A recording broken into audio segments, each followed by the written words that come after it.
talking about. Actually live. Yeah. Okay, we should be live now. Hello, everyone. Welcome to the PowerShell community call. Looks like we got about 22 people coming through so far. Looks like there's nothing was added to the issue I opened on the RFC. No worries. So we'll talk about preview releases. Yep. We've got preview releases. We've got PowerShell 7 GA stuff to talk about. Talk about Ignite coming up. Couple of docs things. Awesome. So hopefully this just gives me a fresh window here. So we've recently, or at least since the last call, I've had another preview release. We are up to preview 4. Steve, I know you have a couple notable sort of gift new features that we added here in 4. Yeah. Well, the blog post is probably a better way to view that. Even better. The compilation of my tweets plus additional content. But I'll mention the preview 5 should be out by mid to late next week. We are kind of holding it for now, moving it to .NET Core 3.1 preview 1. So we do have a PR open. We're working through that.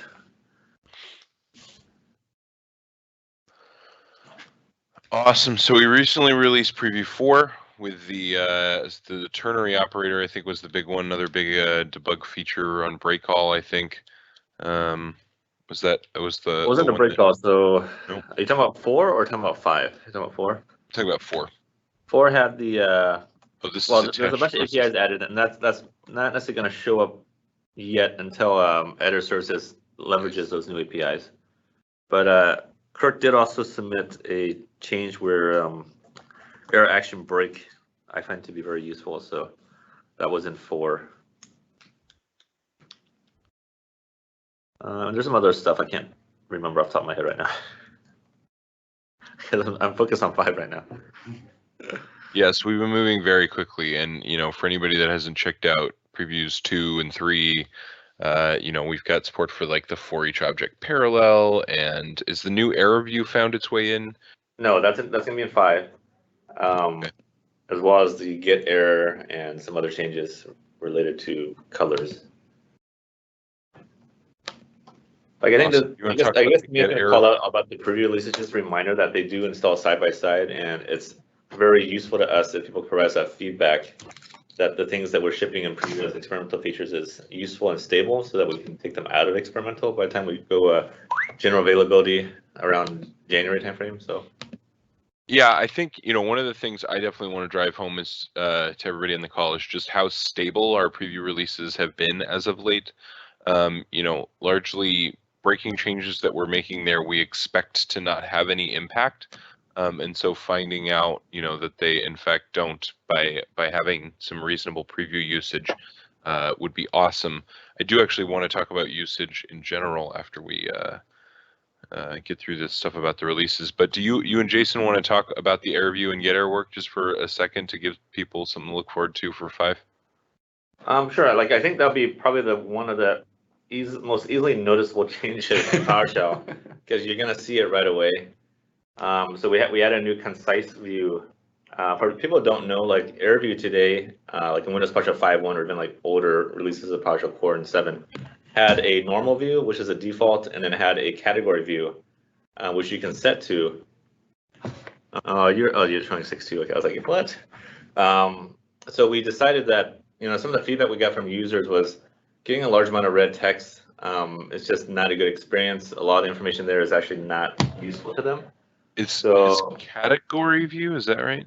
Category view was the old one, yeah, and that would just I personally don't find that useful at all, but it was there, and we're keeping it for compatibility reasons, as some people find it useful. But basically, concise view, in most cases, you're going to get a single line error that should be useful to tell you what went wrong. And if you have like a script or parser error, then we'll give you more context, like in what line or lines those are relevant. So, and there's also Do some you new actually have a color. build handy sitting right there, or you don't happen to be plugged in? You don't have. Oh my God. I don't know. I don't have your build. Let me see. I can share my screen if you want me to do a quick demo here. Make sure nothing bad happens here. Wait.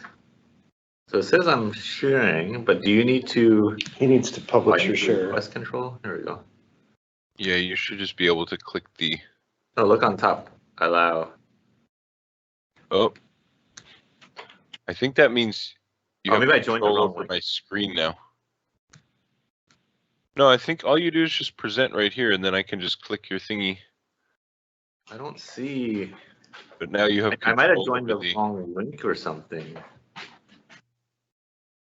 Should I? It's okay. I had a couple of invites, so I joined the first one. There's only one with a Teams call. The other one was just the room. And yeah, then I don't know what's going on here because. Oh, here we go. All right, now you can see. Yep. Look at something else I'm working on right now, but it doesn't really matter.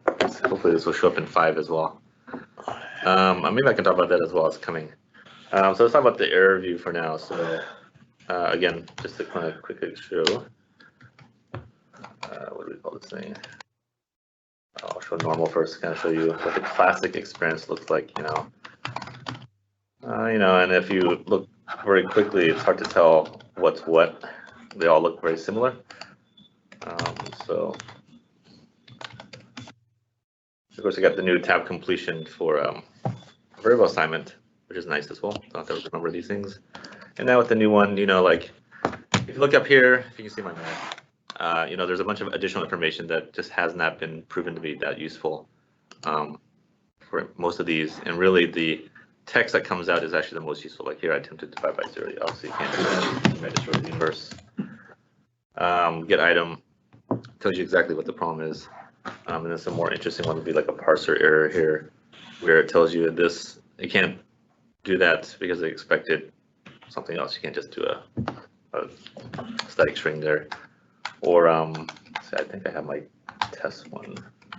Test, and then I have Jason's multi-error script. You see, like, you know, we got some new coloring here that kind of tells you the difference between what the content is and what the meta content is. So hopefully people find this useful. And some of the initial feedback has been very positive. So like, hey, this should have been how it was from the beginning.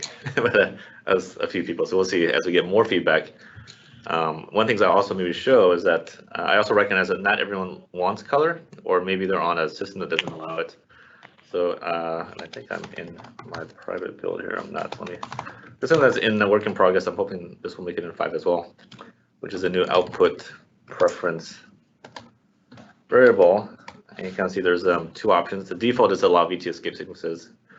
So if I set to no and I do the same thing, then you still get red because that's just the PowerShell running in red. But if I were to show like this guy, right, then you don't get. So basically, the red here isn't using VT100. The other color here was. So now those are no longer there. And if I also show like get error, then everything's just gray because I'm suppressing all the VT color codes in there. But if I set it back, preference, well, then if I get error, which is a command to get the last error with other options to get other errors. But you kind of see that the benefit of this command is unlike here where you get a very terse, then you may not be sufficient for debug your script. Get error gives you a lot more information. And in fact, if there's like nested exceptions or inner exceptions, it will show those in this form, making it easier, in my opinion, to see the information. I know not everyone is liking the indented format, but I find it an easy way to see what's what. But anyways, we're very open to that feedback, so give us that feedback, and we can make adjustments, or we can provide additional views if there's other ways to present this information. There's going to be a lot of information that's part of the problem, and they're going to be nested. I think that was my quick demo. Thank you. Yeah, and so we've just been trying to make it useful for everybody in all scenarios. Have that more detailed view for the sort of developer building a more complex module, and then the more concise view for someone that just mistyped something on the interactive command line. Let me get myself presenting again here. Sorry. Forgot that if I respond to Q&A before I publish, Yeah, it becomes yeah. 5 There minutes. was Michael B's question here was awesome. So this was about $hook. So this is for those not familiar. $hook gets set basically on whether or not your last command was successful. I think is the conceptual sort of modeling of $hook. Does anybody take umbrage with that in the room? Or No, that's all right. but you know, it basically, depending on error action preference, whether something's a certain type of an exception versus a non-terminating error or a terminating error, there are a bunch of different cases that $hook gets set to either true or false. And right now, we've sort of observed that there are some weird edge cases where what we'd expect to have happened does not necessarily happen. And there's also sort of an issue around the fact that we give module developers or module authors a lot of say in sort of determining what $hook is going to be set to based on whether they believe that, you know, a non-terminating versus a terminating exception should be thrown. Is that like, I think Jim's kind of an expert on some of this stuff. Did you want to add anything to that, Jim? No, the commandlet developer, the commandlet developer is the only person actually that knows whether or not a successful execution occurred, because they're the one that wrote the code. Right. So that's why we defer that decision to them. They get to decide whether or not their commandlet worked, which seems pretty reasonable. Yes, but it's also, you know, there's I think sometimes different expectations from module users, specifically like if I pass an array of file names, for instance, to remove item, and remove item, you know, misses, it doesn't find, you know, one of the 10 files, but it successfully removes the other 9, and it doesn't find the 10th. You know, does the user consider that a successful operation, or is that a complete failure based on the fact that the item wasn't found, that sort of thing? And that's why we have error action stop. Yeah. Which will make it a failure. Right. So I think part of it is but the developer module could have author decided original that intent. was a failure originally, and then you have to try catch that thing. And again, we found weird edge cases when, oh, you're invoking from C#, this behavior is different. I think we found something strange in the Strange, there's a difference of a behavior. It was not symmetric. It was a throw terminating error or throw. Yeah, there was a method. In any case, we need to go hunt down everything. We need to put it all in one place. And we're relying on $hook for the new pipeline chain operators, which is the or and the and. I don't know. Has that made it in yet? Actually, No, it's not merged yet. So that was one of the questions. I'll publish that. It's still in code review, so there was still some feedback. I'm trying to get that in because that PR has been out there for a while and it missed preview 4. So there's a chance of making preview 5, but depending on how it goes through the rest of the code review. Joel does bring up one of the issues we discussed in the committee, which is if you wrap an expression in parentheses, then the $hook behavior may be a little bit surprising, because the internal one fails, but it actually executed, which means success. But that is by design. Yep. So people just need to. The way it works. Yeah, I mean, that's just the design behavior, and people just need to be aware of that. Those two statements are different. They may act outwardly like the same, but those are different. They are, yes. So. And we allow that to be different. Yep. And then Michael B, I believe this is Michael B. Smith, has a question about, I believe, going back to some of the color stuff. It is not dependent on the new Windows shell. Oh wait, is it? So VT100 was added to the regular console. So it is. That is correct. You'll need Windows 10. You don't need the new terminal, but you'll still see those on Win 10. On Win 7, you probably need to set the option to suppress it, or I don't think, no, because the supports virtual terminal should be false, right? Correct. So yeah, so that should just automatically work, meaning that you won't see the colors or VT 100 codes on Windows 7, because the console will report that it doesn't support virtual terminal. So all should be good. We need to make sure that's So you should move off of Windows called 7. out in the docs somewhere, somehow.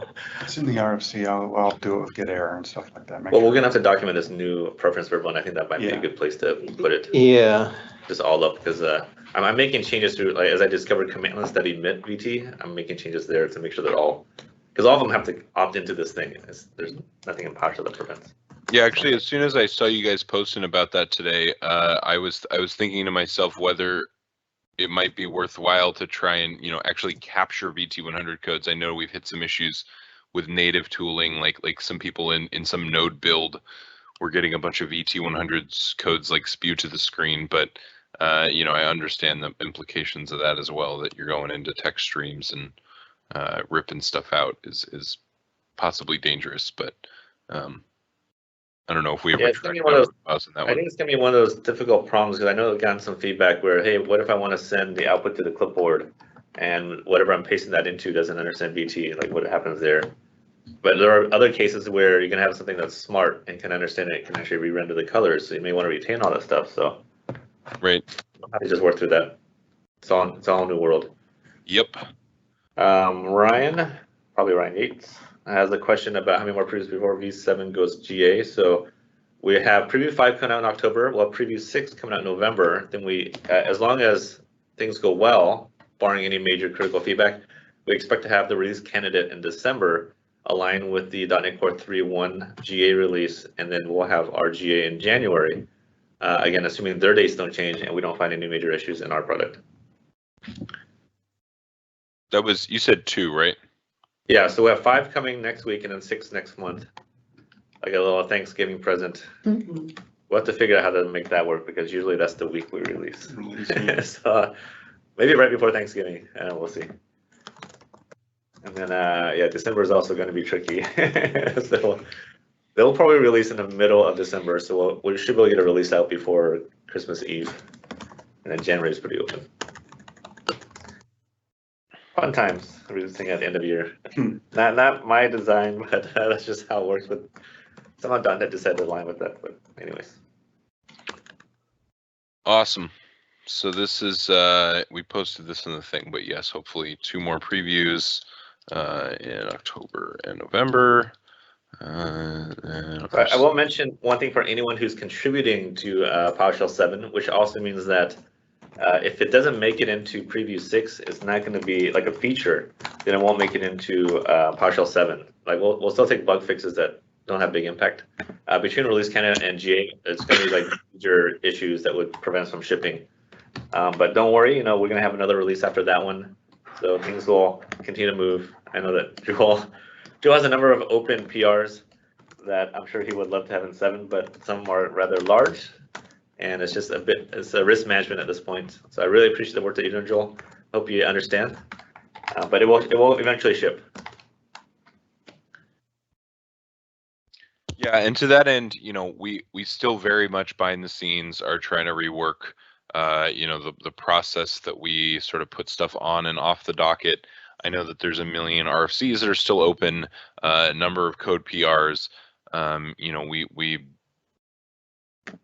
want to be more transparent and just have more information out there for how we're picking these things, and go back to some of these that we've not been spending time on, and make sure to address them as we go into some of the work that we'd like to do after 7.0 GAs. So we've got lots of thoughts about things, and you guys have lots of thoughts about things, and we just need to put them all in the same place and make sure that we've all got the same understanding of what's going into which releases and when, and to make sure to prioritize what you guys are contributing. So, So Keith has a question about .NET Core 3.1 and what does that bring. So from a capability standpoint, I believe the only changes they're making are primarily for Windows Desktop. I'm not sure exactly what they're completing. There's a blog post on the preview one by, I think, Richard Lander that was posted. I'm trying to remember what he wrote. There's something else in there, I think that's more aligned with ASP.NET. Core. I think the main reason we want to align with 3.1 is that 3.1 is an LTS release that is basically a month or two after 3.0 GA. So it didn't make sense for us to ship PowerShell 7 on 3.0 as a non-LTS, and then a few months later ship a 7.1 LTS. Particularly since our feature work isn't complete anyway, so that kind of gave us some buffer.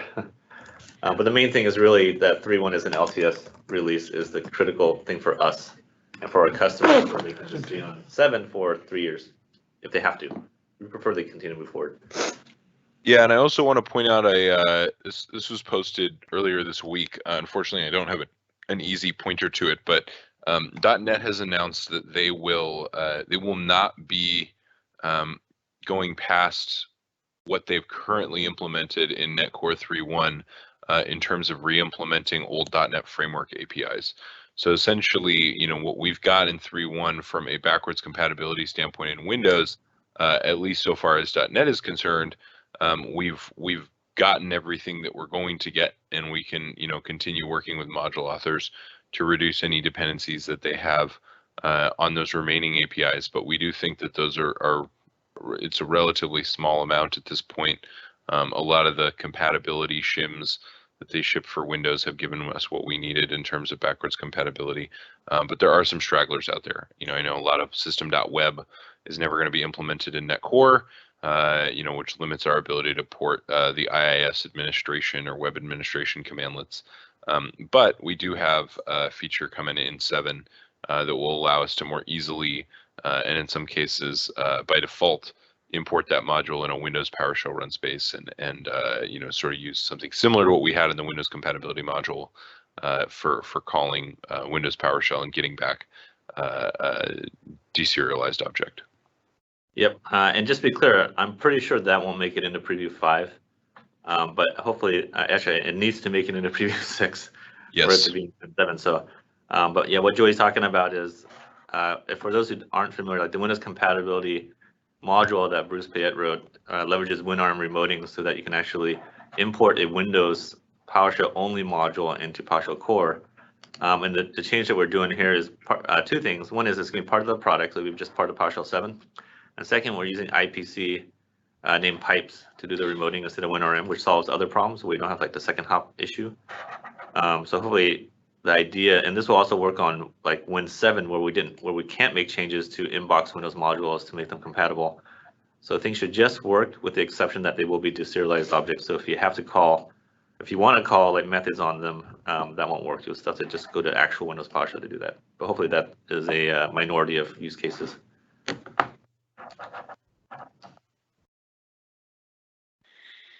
And then I can address Bjorn's question. So, because several people actually asked me this, like, how do I create those GIFs? So actually, I'm on a MacBook, so it's a little bit easier. And I know that Win 10 has a Xbox screen recording thing as well, but I think it records the whole screen. I don't think you can record a section of the screen. Whereas on a MacBook with QuickTime, I can actually record a section of the screen. So I just record my console, and then I use some free online converters that convert from movie QuickTime format to a GIF, and then I use that to post. So FFmpeg would do the same, but I use one called Screen to GIF. like a local tool. Yeah. Nah, I just use the online one because Yeah, these are. I don't care about the IP on these things. It's a local tool. I don't know if it's cross-platform or not. It's certainly Windows, but you can select the region of the screen that you want to record. Oh, okay. And it does the recording and saves as a animated GIF. Cool. Maybe you can do a blog post on that if you want, Sean. if you're on the Mac, there's a command line way to do it as well. Oh, is there? Okay. Ooh. I should talk to you about that because. FFmpeg will allow you. No, but that's FFmpeg I'm familiar with, but you have to install it. Or does it ship with macOS? I'd be surprised. No, you just use brew to install it. Okay. So Useful in my workflow. Yeah, of course. this is thank you, Michael B, for posting the .NET Core 3.0 porting announcement. This is that they're done with the porting. Got it before you. Yes, thank you, Steve. So one thing I did want to talk about now that we've sort of talked about our releases, what's coming out, that sort of thing, is some recent usage. We do when we've published this. Oh, it went up again? We have some, oh my God. Yeah, I Just didn't yesterday. even see that this morning. None of us have seen that yet. Hey, can you just click the arrow on the upper right of that quadrant to blow up just that? Yeah, that one. Yeah, so this is our daily usage graph. So we have some telemetry in PowerShell. You know that you when you start it up, we send a little ping back that says, "Hey, I'm running this version of PowerShell, this operating system."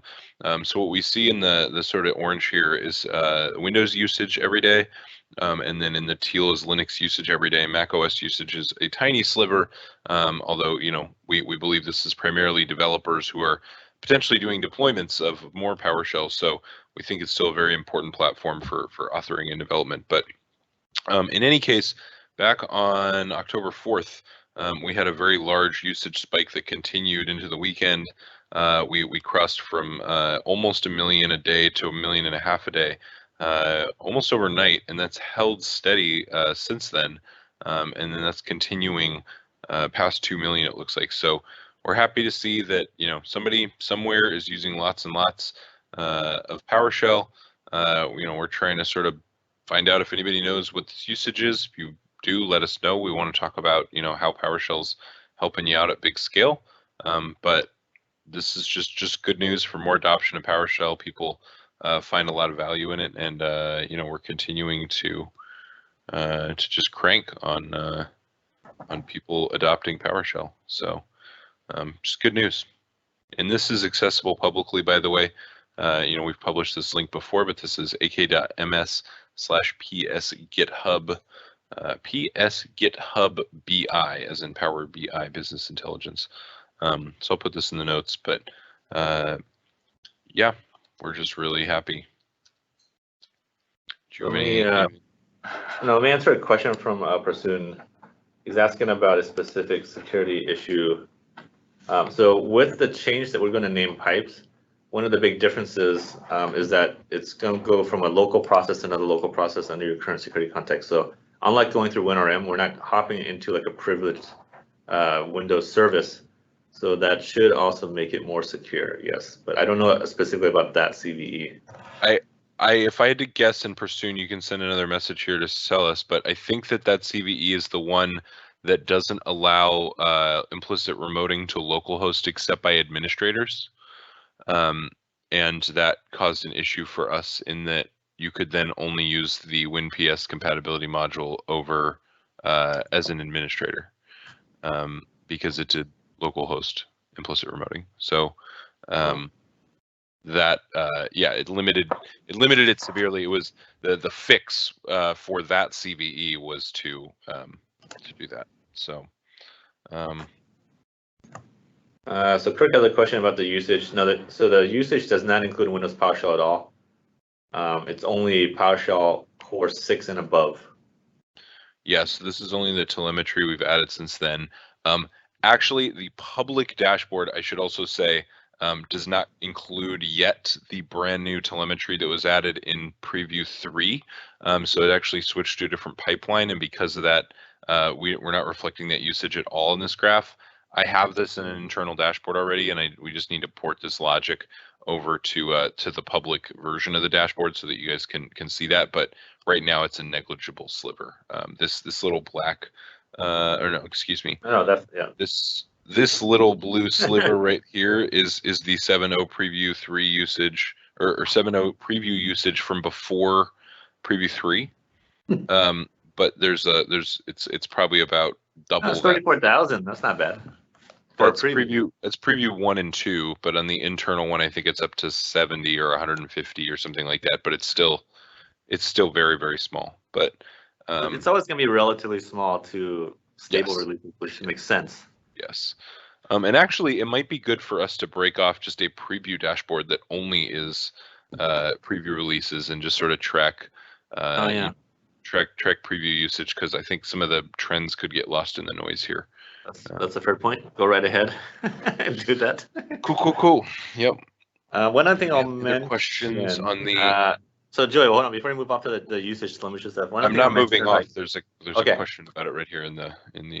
Hold on. Let me make a statement before we go to this question. So one of the things to keep in mind is that with the PowerShell Core 6 and the telemetry, we don't have the ability to track usage if anyone's hosting PowerShell. So, like for example, Azure Functions is hosting Azure Functions v2 is hosting PowerShell. So we don't have any usage in this dashboard. Obviously, we can talk to the Azure Functions team and get that data. But one of the changes in 7 is that now, unless people opt out of it, we can actually get that usage. So that should show a more complete view of all usage of PowerShell 7 going forward. Because I think there are a number of hosted scenarios that just don't show up. Yeah, and so so this question was around, does that include your Azure pipelines for building PowerShell? So I believe they're using pwsh.exe, I believe, so it should they show out, which means it should show up there. But the problem is that I think relatively speaking right now, my understanding, I can't speak to numbers or anything specifically, but my understanding is that the vast majority of the Azure Pipelines usage is still on Windows PowerShell, relatively speaking. I haven't looked at those numbers in a really long time, but you know, I think it could possibly include that. Yes, I think. Their numbers should roll in here, but we don't. With the old telemetry, there's no way to separate it out. Right. With the new stuff, once we talk to the Azure DevOps Pipelines folks to add that environmental variable, then we can get a view of that. But I could theoretically see the count of that extension being run from the private, you know, our internal telemetry of Azure DevOps. But I would have to track that down. I don't know. But I do, you know, I do want to longer term investigate the Azure Pipelines tasks. I know today it's shelling out all wrapped in a node host, I believe, and some people have hit some issues with that, and you know, I'd like to see what it would take to support a native one there, but I haven't talked to that team in probably a year or so. That daily usage is tracking launches, not systems, Kirk. So that is specifically, you know, if I'm on the same machine and I open 10 PowerShells, then 10 of those show up there. The new telemetry will be able to distinguish that. But we are kind of entering a world where increasingly the distinction between those is less and less, because people are you know, using containers, which are going to have, you know, show up as unique systems essentially, and then go away. So they have PWSH in preview in Azure DevOps. I have to use that for new AZ resource group deployment. Yeah, they've had that I think for a while, but again, it's not. I think it all gets ultimately wrapped to execution time in a node host, and I think some weird stuff happens to the formatting and output and some other stuff like that as a result. So cool. Yeah, we'll see. We'll add new telemetry from preview 3 soon. So I think probably some folks on the call are coming to Microsoft Ignite. Starting a job equal a new launch. I don't think it does. Are you talking about Azure DevOps Job? Yeah, it's a new.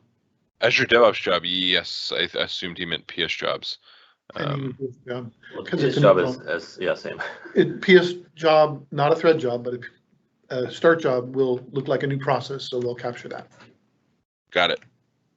But does it mean a new host too? I mean, if you're not... It's a new process.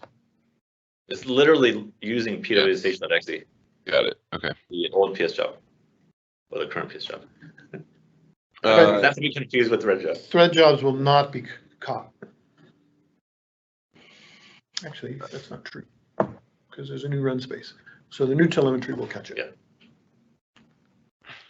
So just switching gears real quick to Ignite. This is Microsoft Ignite big conference in November. I expect a bunch of folks on the call are going.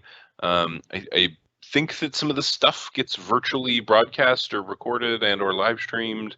Definitely stay tuned on that website, even if you're not going. We're going to drop lots of news. Obviously, with PowerShell, we're very transparent, open source, so most of what we're planning is already public, but I will be speaking there. Sydney's got a session talking about the secrets management stuff. Jason's going to be up on stage with Jeffrey doing the Unplugged. What else am I forgetting, folks in the room? You. No, I said I'm speaking. I've got it. Oh, Yeah, okay. yeah. I'm speaking. I've got a talk on PowerShell 7. Yeah, we're gonna have. I'll just mention that only Tyler from my team will be there and primarily doing booth duty. Yes, PowerShell PM and Tyler Leonhardt. So Danny, Jason, Sydney, and I will all be there. We've got a booth. We will be on the expo floor. We'll be around.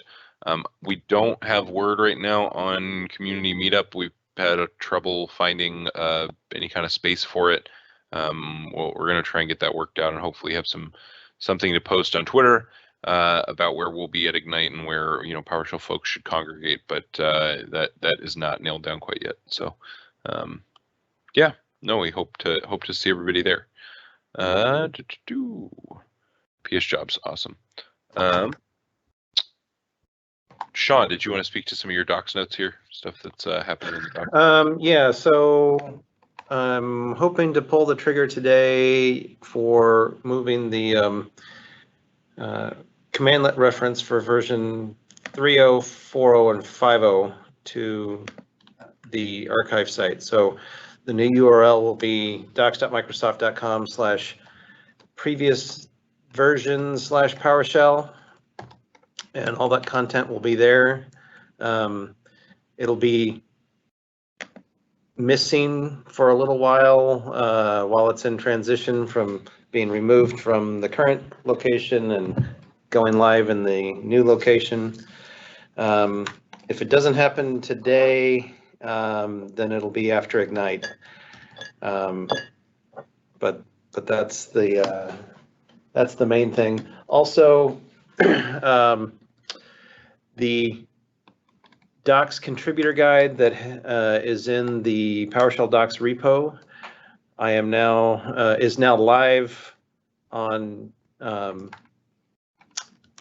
the Docs site. So docs.microsoft.com/contribute has PowerShell specific guidance published there, and I'm going to remove the stuff that's in the Docs repo and point to that. So now it'll be more discoverable, searchable, and nicer presentation. So expand the TOC for document set specific guidance.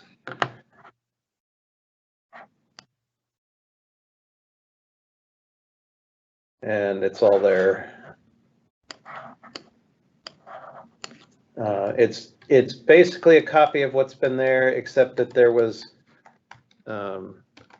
markdown guidance stuff that was generic, and that already exists here in the other topics of the TOC. So this reduces a lot of the duplication of efforts for contributor guide, and we'll be moving more and more of this kind of content to the public contributor guide across all of docs. So hopefully that'll saying that our repo is being used as a model for other contribution processes and other Microsoft doc sets? I'm trying to be a leader. That's awesome. So yeah. What else? Ryan asks, Sean, will this be easily linked to from the main landing page for the PowerShell docs? I ask as there are still orgs using 3.4.5 and need to reference those docs easily. Yes, so what's going to happen is in the version picker, it'll list, when you go to the current page,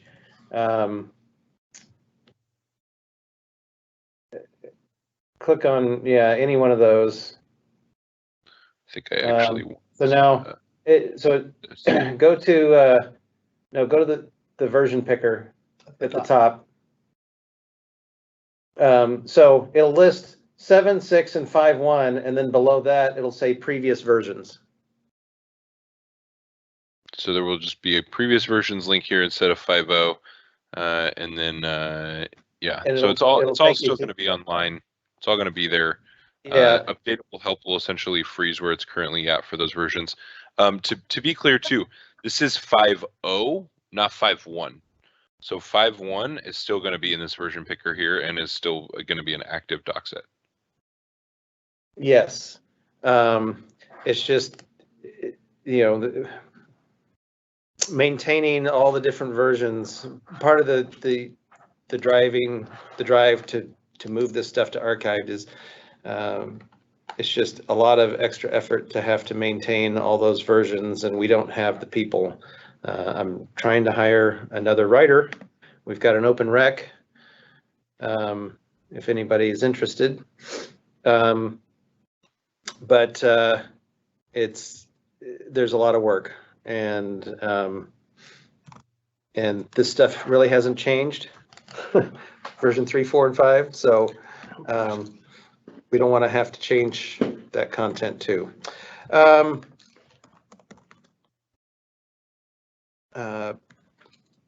It is moving to what's currently a private repo. I'm going to look at making that public. I don't expect to take public contributions to it unless there's something, egregiously wrong with what's there. But sorry, having Sean, it. which repo was that? Pardon? Which repo was that? The archive repo. Oh, yes, got it. So version 3, 4, and 5 is moving to what's currently a private repo.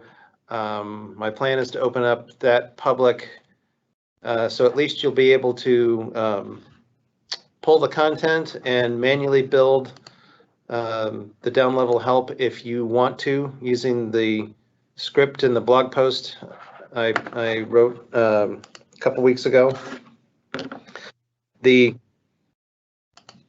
goal of that blog post wasn't to provide a be-all end-all solution for down-level help. It was to show you that it's possible for you to build this yourself as a stopgap, but we are working on a build pipeline to eventually be able to maintain the updatable help of old versions. But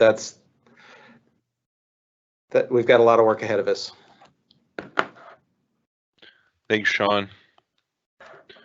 I'm not seeing any other questions here. Do we want to take a peek into the issue, see if anybody posted some last minute? No, there wasn't. I'd like to give, if that's. Yeah. Last month I wanted to do the demo on the Unix LS. Yeah, let's give it a few minutes for that. I looked in the issue that I already closed it because there was nothing added.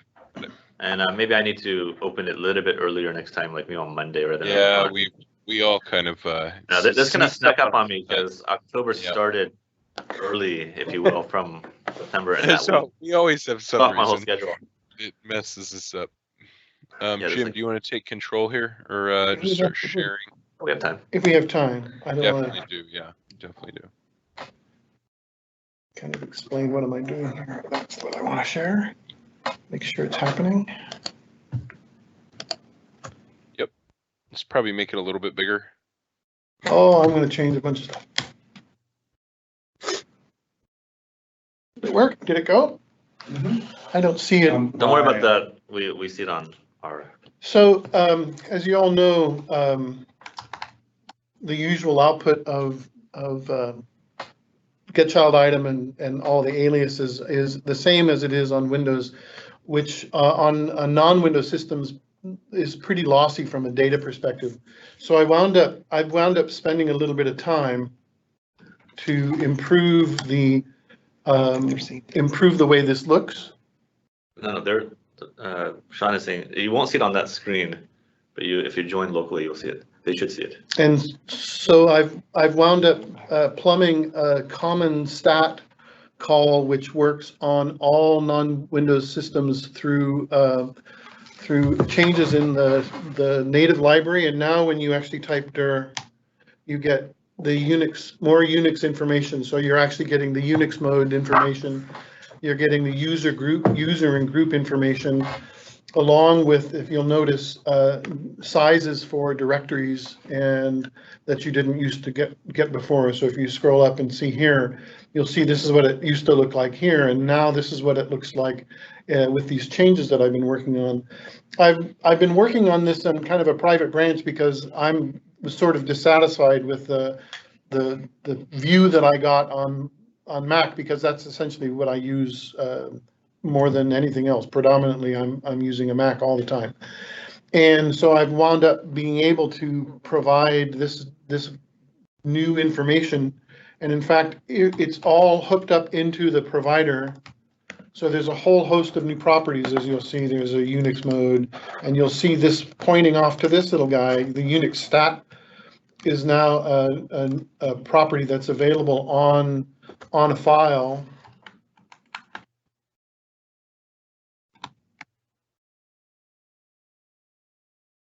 Should probably talk about your theme thing next, and then update your yellow color. And then, and so then you actually are getting a stat which is cross-platform. It manages to be able to work correctly on all of the Linux distributions with all of their different views of stat, as well as Mac. I've essentially in my I've been able to kind of find a common way to express the stat structure. The other thing that you're looking at here, the thing that I started out, if you noticed, I have this, I'm working on visual themes, code for visual themes on different platforms. I've started, of course, on a Mac because that's where I work. And as you saw when I started the screen, it started out as a black normal terminal, and then I ran a script which sets PS, which does a few things. It sets PS readline option colors, so it sets all those, but it also has code to change the background and foreground text colors of the terminal itself through AppleScript, and also changes the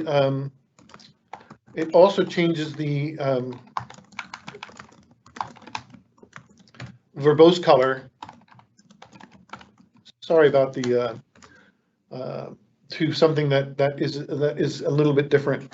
Let's see if I can set PS readline option.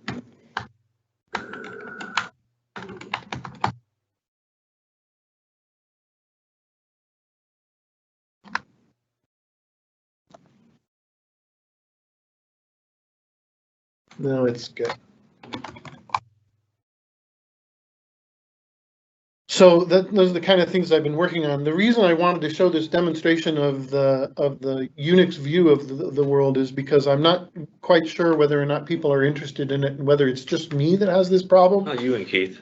He posted that he likes it. No, Keith likes it. So I'm looking for feedback.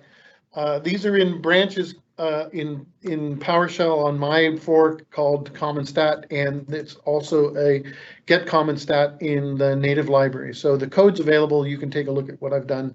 I'd love to get feedback on it, but before we make such a substantial change, we take a substantial change, consider it for the product. We want to make sure it's interesting and useful. It's not free. I'm making 3 pinvoke calls for every file if you display them in this order, because I have to get the stat, and I have to get the username, which is another pinvoke, and I have to get the group name, which is another pinvoke. In LS, that happens pretty naturally. It's just system calls, but in C# and on non-Windows platforms, it's kind of a different story.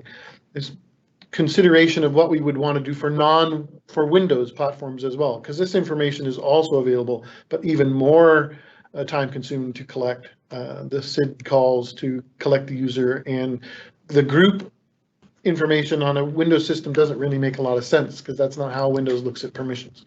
So I wanted to make sure that this was seen by the community, so I could start getting some feedback on it, because there's no real way for me to release this standalone, because it's just all over it's in the native library, it's in the file system provider, it's in our native C# library that we have in PowerShell. So it's really pretty difficult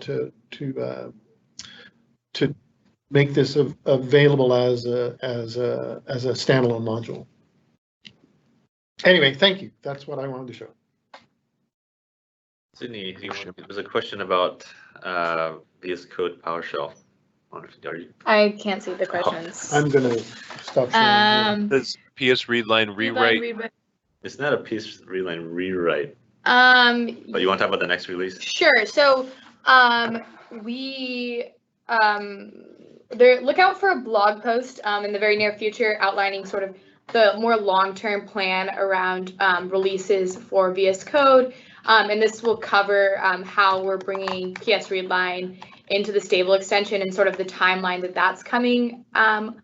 We will be shipping an October update to the preview extension with a host of stability improvements, but the full PS readline support in the main extension, the stable extension, will be coming a couple months down the line, but much more information on that coming soon. I'm not sure if that's what the question was. I think that was kind of like the gist of it, because PS readline is only in the preview anyways. Maybe there's a question of what's happening there. Yeah, and I know that that's a big question, so. Tyler has been very busy. He's actually out of the country right now, I think. Yeah, he's been traveling. Yeah. We can say that because he's posting publicly about it on Twitter, but. Yeah. Michael B says to you, Jim, GetAckle is amazingly expensive. Regardless, I think this makes good sense on Unix type platforms. Keith was asking about experimental feature then in preview 5 ? I don't know what that was in. No, I think that's in relation to what Jim demoed, and the answer is no. It's a completely separate fork. So the work that I'm doing in my fork, it's not currently scheduled for inclusion in the product. Looking for feedback to have the discussion about whether it belongs there. It probably, I think it does in some regard, but I don't think it's going to be in PS7. So probably this will be a post PS7 discussion, and we'll talk more about post PS7 in the future. Yeah, Ryan says his thoughts on this is that he could have it as a switch on GCI that he can add as a PS default parameter, which I think could make sense. We should, probably. I think you have an issue open, right, Jim, to just talk about it. Yeah. Yep. Yeah, I opened an issue about a month ago. Can you post the link to the issue in the chat window so then people can just add their feedback there? One of the published questions. That really help us drive to a solution. And if the P invoke is incurred mainly in the formatter and when querying those properties directly, I think it'd be useful to have that available across the board, including on Windows. Yeah, I think it's not in the formatter. It's not in the formatter. It's actually in the provider. The file system provider. Because it's too late. In the formatter, it's too late. Yeah, so again, we can have all those discussions in the. Did you post it here, Jim? In the issue, yeah, I'm looking for it. Okay. Yeah, in the issue tracking, this sounds like people will find it useful. It is. I think Jim is trying to kind of model as well, kind of how we want. This is part of our experimentation in regards and discussion about how we manage, new feature suggestions and that sort of thing. And I think, the intention here is to have a prototype that's, exists in a fork that's potentially useful, but we're not sure. We can hold it up as a straw man, discuss it, kind of understand the performance implications for real. These are the sorts of things that allow us to make much more informed decisions, and we want to be careful about the sort of stability of the platform and how much stuff we're adding across the board. So, yeah. I posted the. I got it. That chat is public. So no, I posted it in the other one too. I'll put it in. I'm putting it in. I found it. No, Jim already did. Yeah. I found the right place. Okay. I don't know whether it's published or whether it's.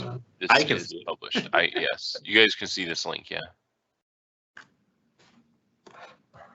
My thumb. Okay. I'll put it in the notes anyway.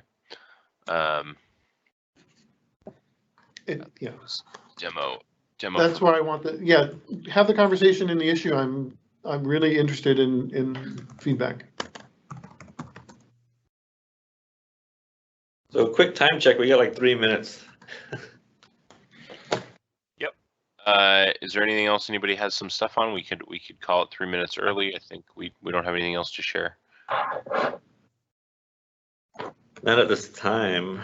Any other questions, folks? Really appreciate everybody hopping on today. Hope to see many of you at Ignite. And please download Preview 5 when it comes out. Give it a whirl. And we will see you on GitHub. Yep. Thanks, folks. Thanks everybody for hopping on the call. And I'll see you all in the office very soon. Yep. Bye.